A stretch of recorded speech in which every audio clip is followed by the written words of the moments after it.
Hello, reading friends. It's Mrs. Davis, and I'm so glad that we are joining up once again in the Happy Place to Grow, where we are going to be reading another great story from author and illustrator Jan Brad. However, this tale is going to take us to a different land. You know, most of Jan's stories that we've shared together have taken place in snowy, wintry areas.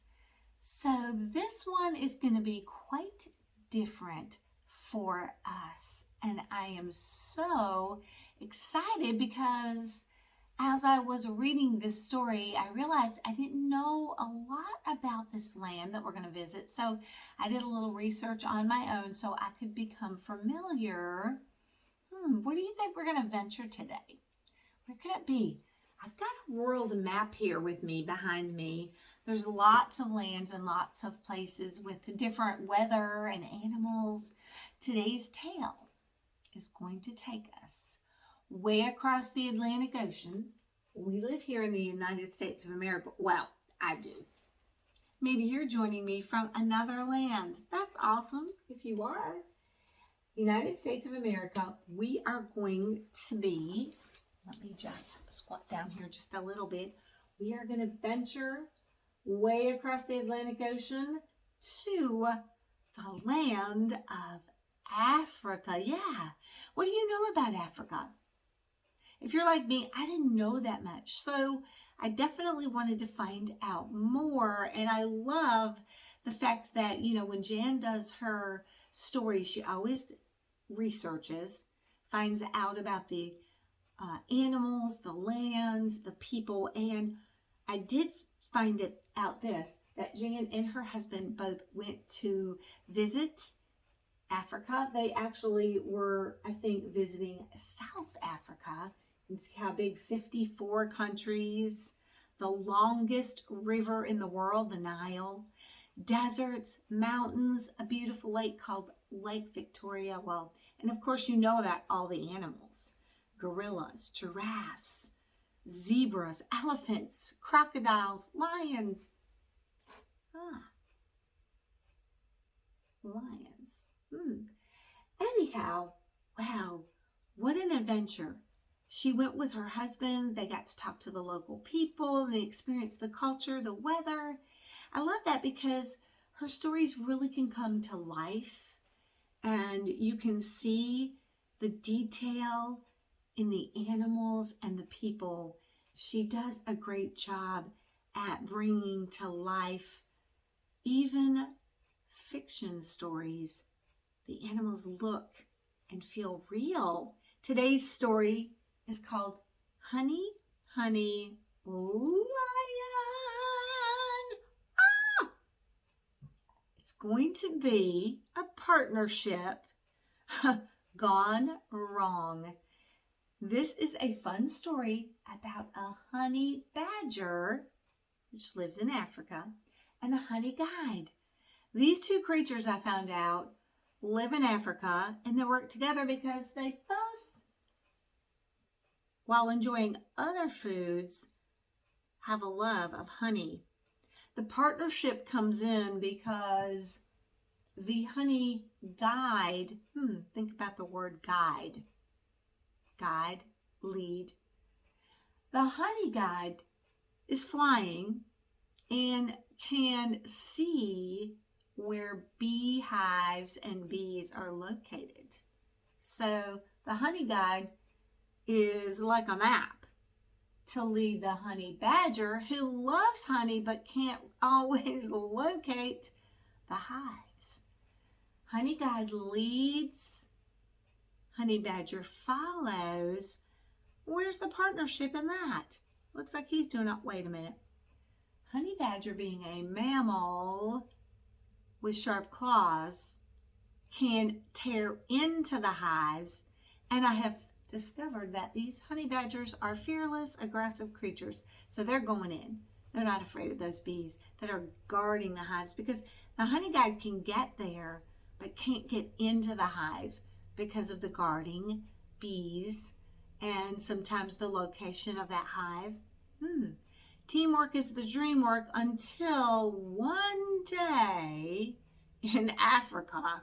Hey, let's find out what happens today in this cute tale, Honey, Honey, Lion?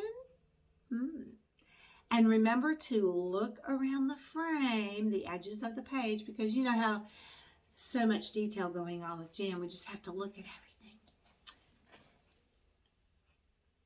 Honey, Honey, Lion, a story from Africa by Jude Brett.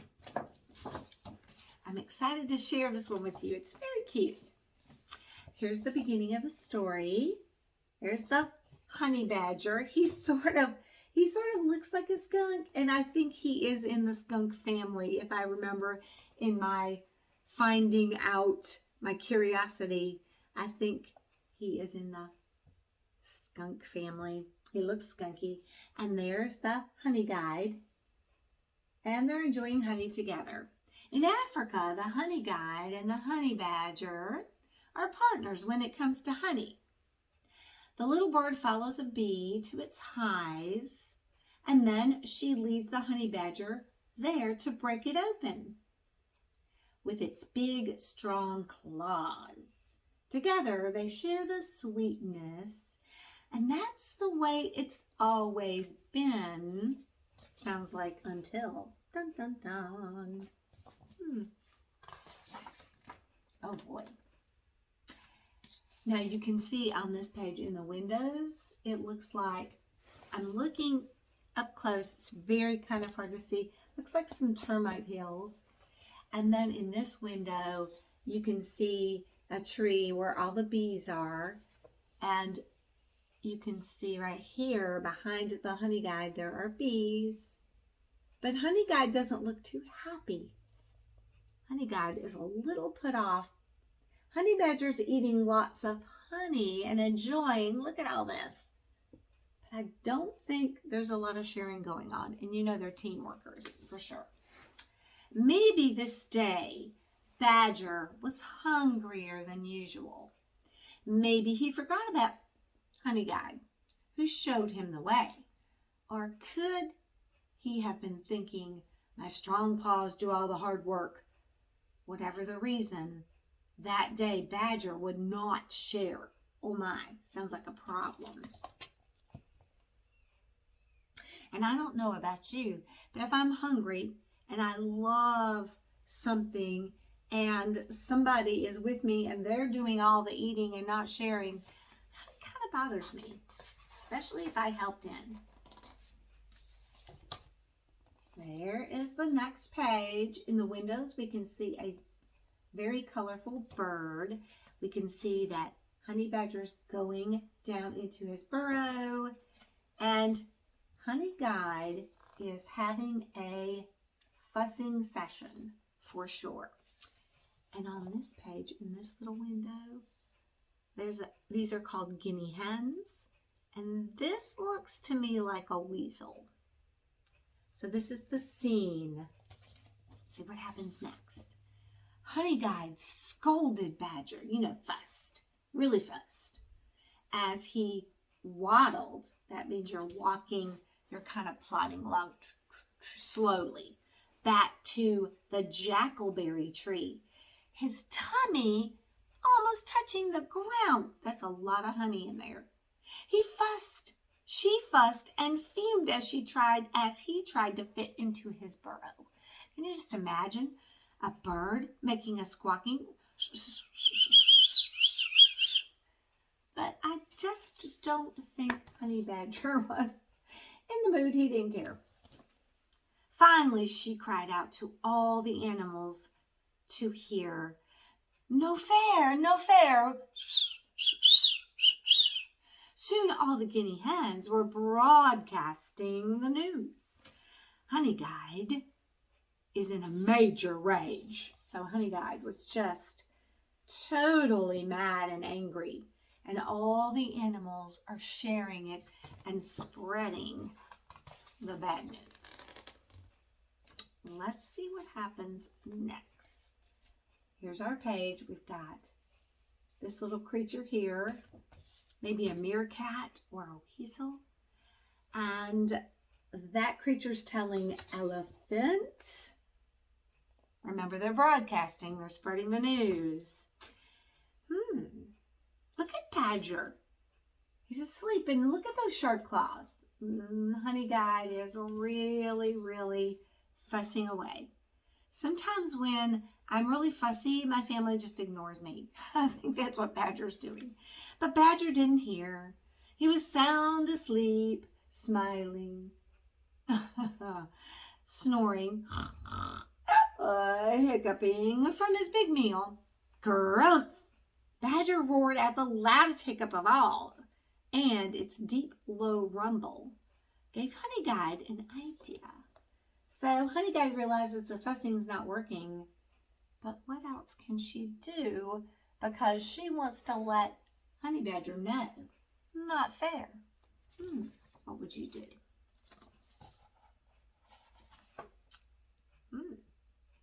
The next morning, here's the scene.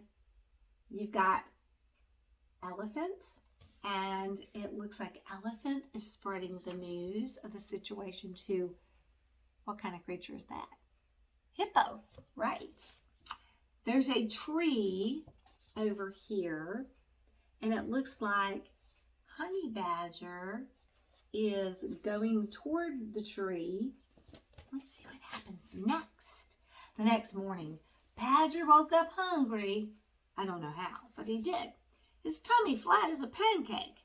That's when Honeyguide flew by, heading for the great gray baobab. It's a tree. The great gray baobab.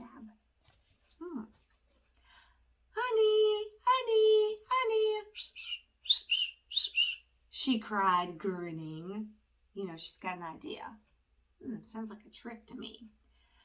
The little bird zigzagged over its large roots. Pitter-patter. Badger ran after her. Pitter-patter. Look at these bold words. So over here, they're darkened, but they're a little smaller. And then over here, of course, they're larger. Pitter-patter. It's getting louder. He's following Honeyguide. He has no clue that she's been angry and felt disappointed. Let's see what happens next. Oh boy. They're headed to the water hole. That's where animals in Africa gather to drink. There is the hippo in this window. And it looks like Hippo is spreading the news to Warthog. It's getting around. This is a situation. Honeyguide flew low across the water hole. Splish splash. Badger paddled after her. Badger can swim. Splish splash. You can see the bold prints getting a little darker. Across the water hole. They're headed to locate honey. At least Badger thinks so. And Warthog is over here. And he's talking to Hyena. Those are kind of creepy African creatures. You can see that there are lots of images here. There's the warthogs, and you can see that Badger's hopping over a tall mound. That's a termite mound. He's on his way, having a good time, thinking he's going to get some honey.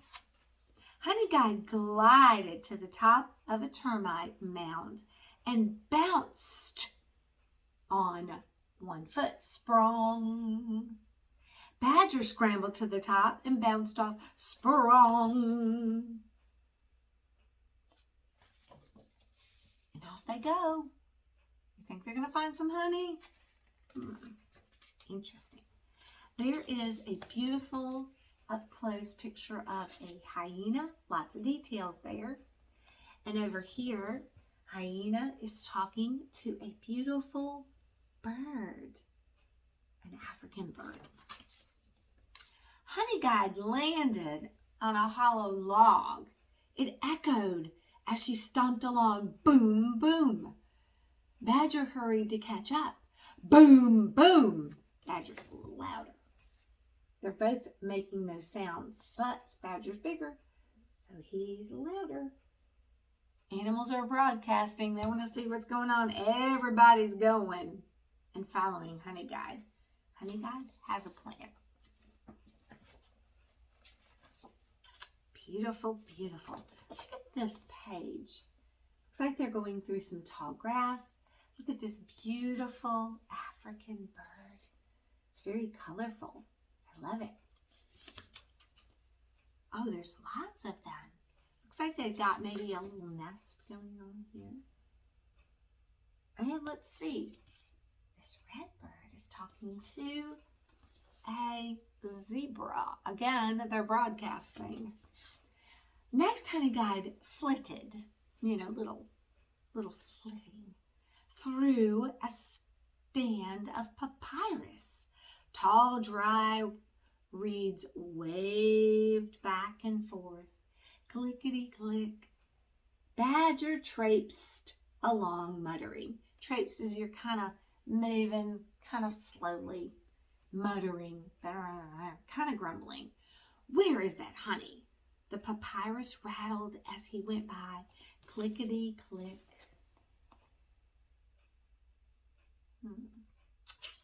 Let's see what happens next. Zebra is over here because remember that little beautiful bird told zebra.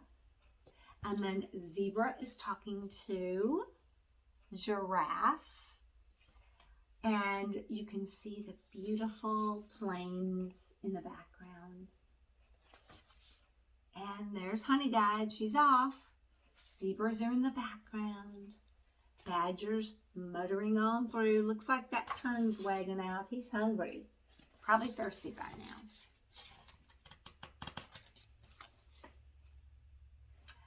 Honeyguide led him through a field of golden bristle grass. Swish, swish. Badger huffed and puffed, but he thought of that delicious meal waiting on him, for him, and he kept going.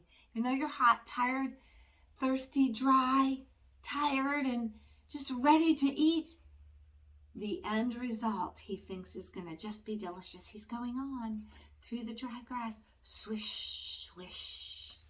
Do you think he's headed for honey? Or maybe he's headed for... It is called Honey, Honey Lion. Oh boy. Giraffe is enjoying a snack over here on the side. And then Giraffe and another giraffe are enjoying. There's something behind this interesting tree. Do you think it's some bees and some honey? Let's find out. By now, Badger was tired and wet and itchy and sore. But he didn't slow down because Honeyguide was just ahead of him. She flashed her wings. She fanned her tail. She dove under an acacia tree.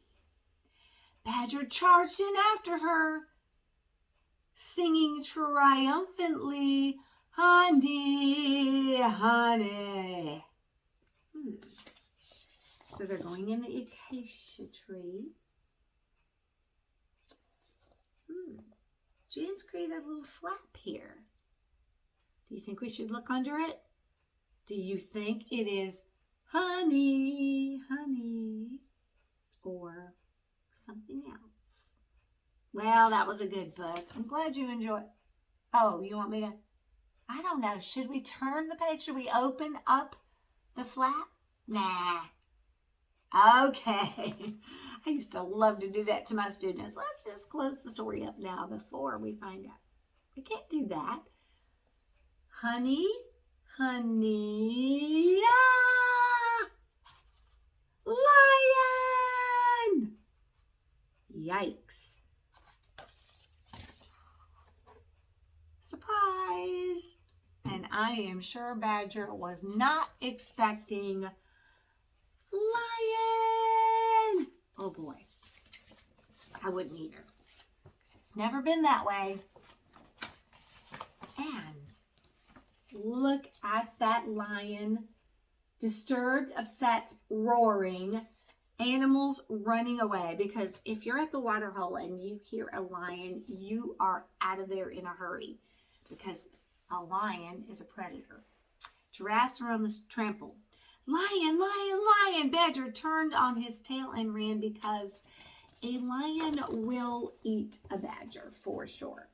You can see that his paws are sharp. He's after Badger. Yikes! I hope he doesn't catch him. What do you think?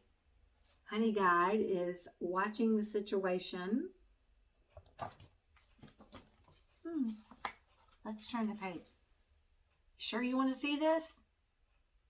Okay, here it is. And the chase is on. Lion is chasing. Badger is running. Giraffes are running. The birds are in a flutter and a turmoil here. Everybody's on the run. Hyenas are running. Badger is leaping. Whoa, that's crazy. But I would be running from a lion too. Swish, swish, through the grass. This time a little faster. Clickety click, into the papyrus. Boom, boom, over the hollow log. Where's he going? You better get to safety. Sprung over the termite mound. Splish splash across the water hole. Pitter patter over the baobab roots. Big tree at the beginning. Oh boy. Hippos, they're not really afraid of lion. They can take that lion out, and they've got big teeth too. Lion's going through the water hole. Everybody's on the run. Honeyguide's already at Badger's tree. Waiting in the wings of the tree. Just waiting. She knows Badger's going to get there. Badger dashed into his burrow. Honeyguide cheered. Yay, you made it. In a flash, Badger was as far from the entrance as he could be. Right behind him was Lion's huge paw. Look at that. Yikes, just made it in time. The huge lion paw was batting the air, but he could not reach him. He's safe in that burrow. And that's the closest any animal could be to an angry lion and live to tell the tale. That's the truth for sure. Guinea hens are hanging out, watching the situation. Remember, everybody knew. They've got something to talk about on this day. And that's exactly what's going on. All the animals are gathered. They probably will not ever forget this situation. And I think that Honey Badger will not ever forget it either. And what do you think? Do you think he learned his lesson? I'm pretty sure that from now on, he'll remember to share. That evening, Mongoose squeaked to Elephant, who trumpeted to Hippo, who bellowed to Warthog, who squealed to Bishop Bird, that's that beautiful red bird, who piped to Hyena, who whooped to Zebra, who snorted to Giraffe, who was overheard by Guinea Hen, who bugled it far and wide. They definitely broadcasted the news the next day. It was the Bush Telegraph, and it said, the Bush Telegraph is like gossip getting around. You tell this person, they tell this person, it's going to get around. Bush Telegraph, that was new to me too. Here's what they all said in the evening, after the great adventure, if Honeyguide leads you to a beehive, be sure to reward her, or next time she will lead you to a lion. And nobody in that area is going to soon forget the day that Honeyguide taught Honey Badger a lesson. And I think from this point on, the two have a good and clear understanding. Did you think that was just so cute? I loved it. And I loved visiting Africa and seeing all those beautiful creatures. Wow, what an adventure. What do you think about Honeyguide's, lesson? Do you think she did the right thing? In some ways, I definitely think she taught Badger a lesson, which sometimes you have to let people know that they've made a mistake and they need to change. A lesson is very important, but it was definitely dangerous. But I think that Honeyguide knew that Honey Badger would get away. So the partnership is going to continue with definitely sharing and a little more caring on Badger's part. Well, thanks for joining me on this sweet and dangerous African adventure. Our next tale is going to be a cute one. It's also going to take place in Africa. It's called The Three Little Dassies. Another cute African creature. This one's definitely going to take place in South Africa. And I know for sure that at this time when Jan was writing this story, she was in Africa doing research, meeting the local people, and getting to know the local creatures. All right, join me for one last Jan Bratz story, The Three Dassies. I can't wait till we travel to Africa once again. And as always, don't forget to share and have a good one.